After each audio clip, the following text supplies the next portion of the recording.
अस्सलाम वालेकुम। जनाब कैसे मिजाज हैं आपके? ठीक हैं। मैं जीएस अंजुम और आप इस वक्त देख रहे हैं हमारा social media channel people and politics.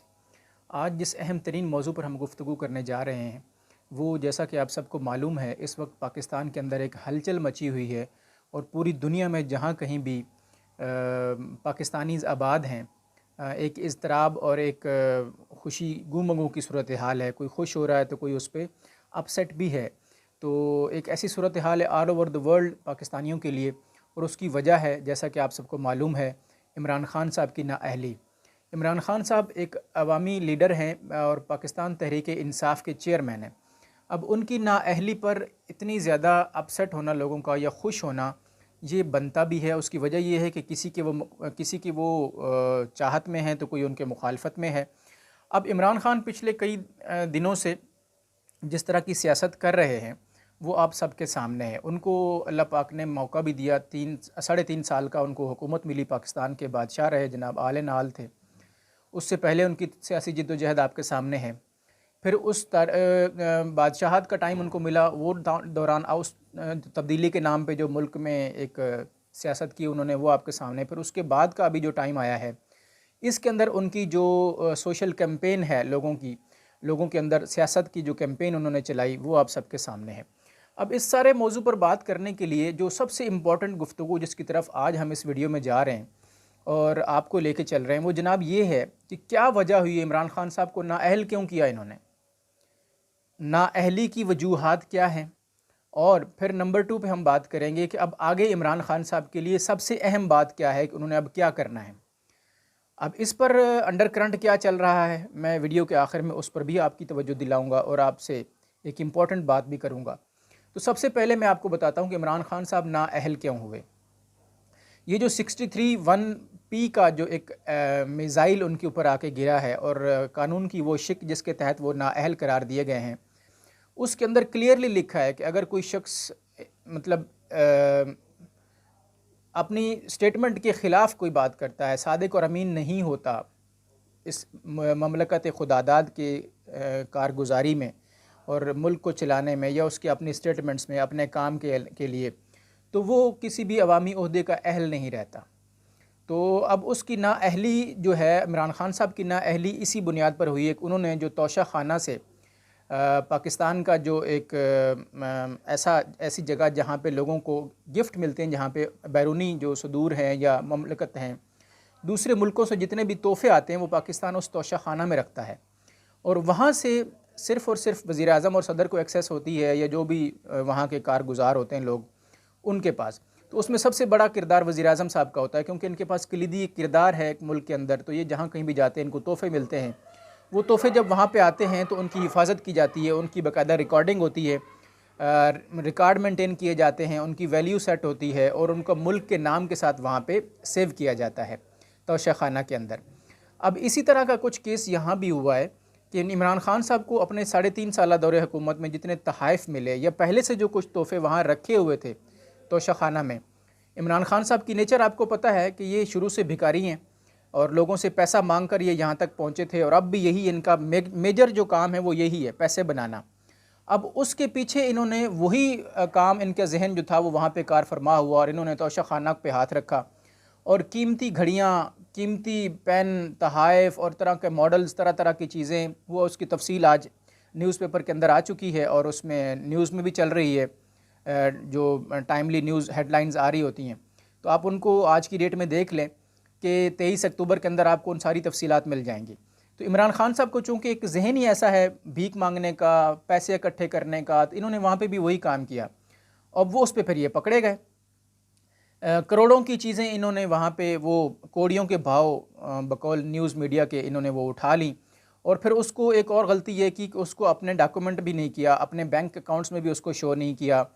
तो जब हुकूमत पाकिस्तान को इतला मिली और इनकी हुकूमत गई, तो उसके बाद आने वाले लोगों ने जब उस चीज़ को देखा, उनको पता चला कि पहले यहाँ पे डाका हो चुका है, तो उन्होंने उस डाके पर पर्चा कटवा दिया इनके ख़िलाफ़। अब वो इलेक्शन कमीशन के पास जब बात पहुंची, वो ज़ाहिर है बाप है जी सारे पार्लियामेंटेरियंस का, जो सिलेक्ट करवा के वहाँ से लाता है।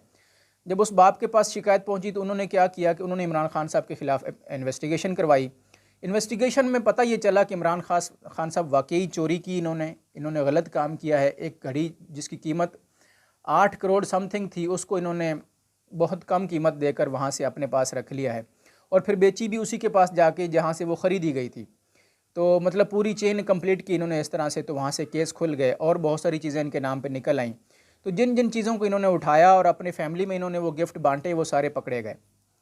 अब इंसान जब इक़्तिदार में होता है ना, तो नाज़रीन आपको पता है कि वो सारे फ़िरौनियत और हर चीज़ें उसके अंदर आ चुकी होती हैं। वो भूल जाता है कि मेरे ऊपर भी कोई है जो मुझे देख रहा है, ये मैं कल को किसी को जवाब दे भी हूँ। तो इमरान खान साहब के साथ भी कुछ ऐसा ही हुआ। जो इक़्तिदार का नशा इनके ऊपर सवार था, उसके अंदर इन्होंने वो सब कुछ अखलाकियात भुला दी जो इनके एक इस ओहदे के तहत इनसे डिमांड की जा रही थी, या इस ओहदे की जो एक अखलाकियात थीं वो सब इन्होंने भुला दी और अपना माल समझते हुए इसके ऊपर हाथ साफ़ किया और बिलाखिर पकड़े गए। जब पकड़े गए तो फिर कानून की किताबें खुली, तो उसके तहत 63(1) शिक के तहत इनको नाअहल करार दिया गया कि आइंदा 5 साल के लिए इमरान खान साहब जो हैं वो नाअहल हैं, क्योंकि ये शख्स इस काबिल नहीं है कि मुल्क की इतनी बड़ी बागडोर इस जैसे चोर के हाथ में दी जाए। तो उस सारी जो रेफरेंस आया है इलेक्शन कमीशन का, उसको लुब-लुबाब ये है कि ऐसे चोर शख्स को दोबारा हुकूमत नहीं दी जा सकती और उसकी सीट जो है MNA की नेशनल असम्बली के अंदर वो फिलफुर खाली तस्वर की जाए, वो ख़त्म, और इसको आइंदा 5 साल के लिए किसी भी अवामी ओहदे पर ना रखा जाए। अब ये सूरत हाल थी इमरान खान साहब के नाअहल होने की कि इनकी जो चोरी थी वो पकड़ी गई और उस पर इनको सज़ा हुई। अब नेक्स्ट क्या है? नेक्स्ट ये है इमरान खान साहब के लिए कि जनाब आप अपना मुहासबा करें और अल्लाह पाक के हुजूर गिड़गिड़ा के माफ़ी मांगे। और फिर तीसरी बात ये है कि जो आपके ताल्लुकात हैं, जो आपकी PR है पाकिस्तान की इस्टेब्लिशमेंट के साथ, उसको रिवाइटलाइज़ करें, क्योंकि पाकिस्तान के अंदर एक पावर है जिसको शायद आप बेहतर समझते हैं, क्योंकि उसी पावर ने आपको जब डी-सीट किया तो आप उसको भुला नहीं सकते फॉरएवर। तो उस पावर के अगेंस्ट जब तक आप रहेंगे, आप दोबारा फिर इस इक़्तिदार का जो अंगूर है वो आप नहीं खा सकते। और जब उनके साथ कुछ बना लेंगे, कुछ मिल बैठेंगे, ले दे कर लेंगे, तो शायद फिर कुछ नज़रें आपके साथ मिल जाएं और आपकी उनकी मोहब्बतें आपके साथ शामिल हो जाएं, तो शायद फिर दोबारा से आप इस कॉरिडोर के अंदर, जो हुकूमत का कॉरिडोर है, उसके अंदर शायद आप नज़र आ जाएं। अदरवाइज़ आपके लिए बहुत मुश्किलात हो सकती हैं। और लास्ट में मैं आपको ये बता दूं कि अब PTI का जो एक बहुत बड़ा स्टैंस है, जो एक बहुत बड़ा काम जो PTI को करना चाहिए और इनके लिए हो सकता है, वो ये है कि इमरान खान साहब और उनके जितने भी ये सारे के सारे इनके कुलीग्स हैं जो इनके मशावरत में शामिल हैं, जो इनकी कैबिनेट है, वो सारे लोग मिल कर कौम से माफ़ी मांगें और अपने आप को कौम के सामने रखें कि जनाब जिस तरह जलसों में ये जाके बाकी बातें बनाते हैं, अपना ये काम भी क्लियर कर दें। अब इस पर यू टर्न ले लें एक सीधा सीधा, जिस तरह पहले आप लोग यू टर्न ले लेते हैं, कोई इतनी बड़ी बात नहीं है, तो इस केस पर भी आप यू टर्न ले लें। आपके ऊपर कन्विक्शन आ गई, इसको आप अदालत में गए हैं, आप जा रहे हैं, आप साबित करेंगे वहाँ पे, ठीक है, वो एक अलग केस है, उस पर बहस चलेगी, काम होगा, डेट्स होंगी, टाइम चलेगा उसके ऊपर, लेकिन अवाम की अदालत फ़ौरी इंसाफ कर देती है। तो आप और आपकी सारी कैबिनेट जो है वो अवाम के सामने जाए और माफ़ी मांगे और बताए कि जनाब वाकई हमसे ये गलती हुई है और हम शर्मिंदा हैं और नेक्स्ट टाइम इंशाअल्लाह हम ऐसा कोई काम नहीं करेंगे जिससे हमारा और हमारी कौम का सर झुक जाए। तो इमरान खान साहब, वक्त बहुत कम है, हिम्मत करें, बाहर निकलें और अपनी आवाम से कैबिनेट के साथ माफ़ी मांगें और खुलेआम अल्लाह और उसके रसूल के यहाँ तौबा करें, क्योंकि ये इक़्तिदार चंद रोज़ा अल्लाह पाक की अता है, उसने जिसको चाहा वो देता है जब चाहता है। तो तिल मुल्का मन तशा व तंजिल मुल्का मिम्मन तशा व तुइज़्ज़ु मन तशा व तुज़िल्लु मन तशा बियदिकल खैर इन्नका अला कुल्लि शैइन क़दीर। वो मालिक है, असल मालिक ममलकत खुदादाद का अल्लाह करीम है, समझे ना। और ये पाकिस्तान के आइन में लिखा हुआ है कि ये ममलकत खुदादाद है, यानी ये जो मुल्क है ये अल्लाह पाक ने बना के दिया हमें और हम उसको एज ए नायब चलाएँगे उसके, ठीक है ना। तो उसकी सिलेक्शन है कि वो किसको अब नेक्स्ट जो है वो सिलेक्ट करते हैं आने वाले इक़्तिदार के लिए। तो अगर आप उस दौड़ में दोबारा से शामिल होना चाहते हैं तो आपसे दरख्वास्त है कि अल्लाह और उसके रसूल के दर पे झुक जाएं, माफ़ी मांगें और आवाम के सामने माफ़ी मांगें और अपने किए पर शर्मिंदगी का इजहार करें, नदामत का इजहार करें, तो शायद कोई बात बन जाए। अदरवाइज़ सर्टिफाइड चोर का सर्टिफिकेट आपको हुकूमत ने दे दिया है, इलेक्शन कमीशन ने दे दिया है और आगे आने वाले दिनों में हो सकता है अदालत भी उस पर साइन कर दे, तो फिर मेरे ख़्याल में कोई राह बचेगी नहीं।